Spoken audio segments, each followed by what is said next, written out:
Ladies and gentlemen, please join me in welcoming the head coach of our cricket team, Padma Shri Gambhir.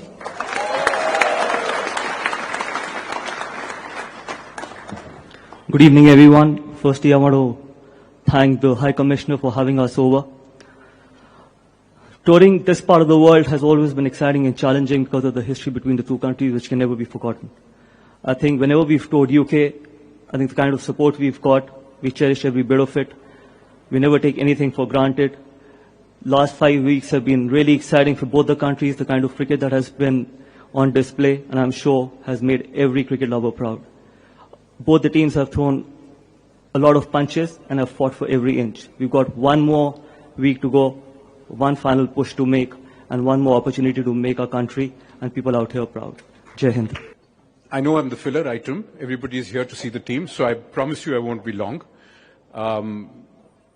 I've already said how much it means to every single person of Indian origin and Indian citizen to have our cricket team here in the UK playing a fantastic test series. It's always a highlight for any community to have the cricket team come and visit. Some of us are lucky enough to serve in Commonwealth countries, or at least countries in which cricket is a key game. And so for those of us who have not lived in a Commonwealth country or a cricket-playing country, that particular pleasure is denied to us. It's been a year since the team came here, of course, for the World Test Championship, but it's been more than that since the team came for a proper bilateral series. So it's doubly a pleasure because on a time like this, we actually get a chance to host you. And so we're delighted that the team is here and a sample of our community and, of course, the High Commission family are here to welcome you.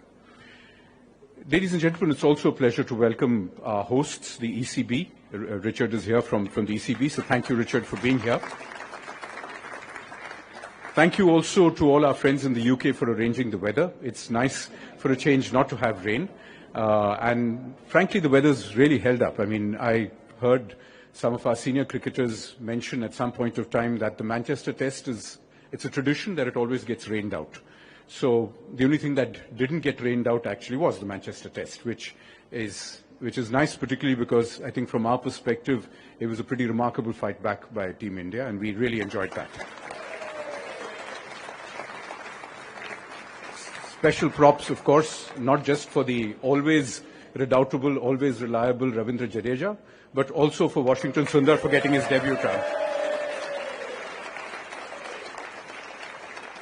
And I think it is safe to say, if it is in the spirit of good friendship and a little polite ribbing that happens, that from now on we can always talk about batsmen's pitches as being English pitches and not subcontinental ones.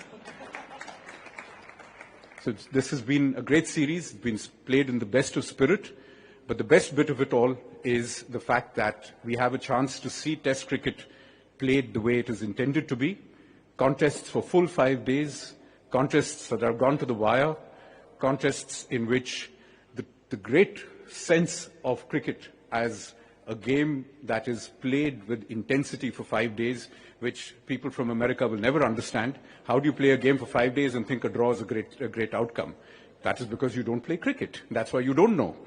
And to have our team here display what is truly the range of skills, but also the fighting spirit that is now, I think, associated with Team India is also a great reflection of the fighting spirit that now stands for the new India that we are all privileged to represent here. And so in that spirit, a warm welcome to all of you. The speech ends here, but I do want you to know that we will watch the next game. No pressure, of course, but as you know, there's only about 1 billion of us watching you at any given point of time, so you're used to that. We do wish you every success, but I do want to make this point.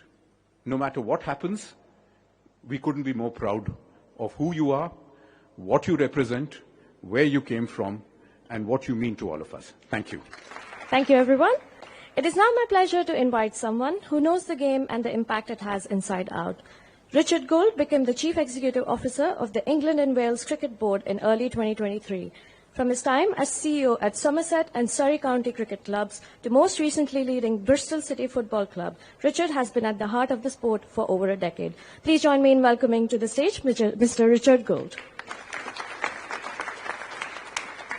Just a couple of thank yous and then an observation, if I may. Firstly, High Commissioner, thank you for all of your staff, the amount of work that's been going on over the last couple of months. And I know we're well represented by British parliamentarians here, but it was amazing to see the UK-India Free Trade Agreement take place and for Prime Minister Modi to come here on Thursday.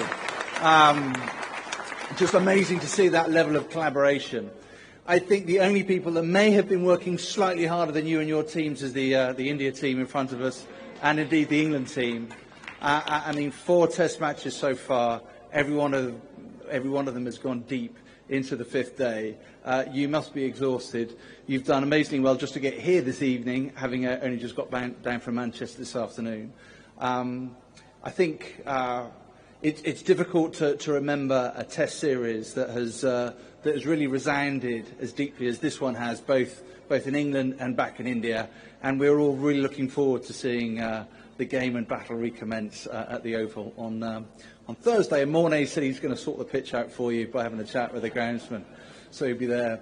And secondly, thirdly, finally, an observation really at Old Trafford on Wednesday going in. There were crowds outside waiting to get in, and you just see how people balance their allegiances. And my favourite sight was seeing a slightly elderly Indian gentleman proudly wearing his blue India shirt as the country he wanted to support. But on his head, he had a bucket hat of Manchester United. And I just thought that was great balance. So have a good day, and thank you for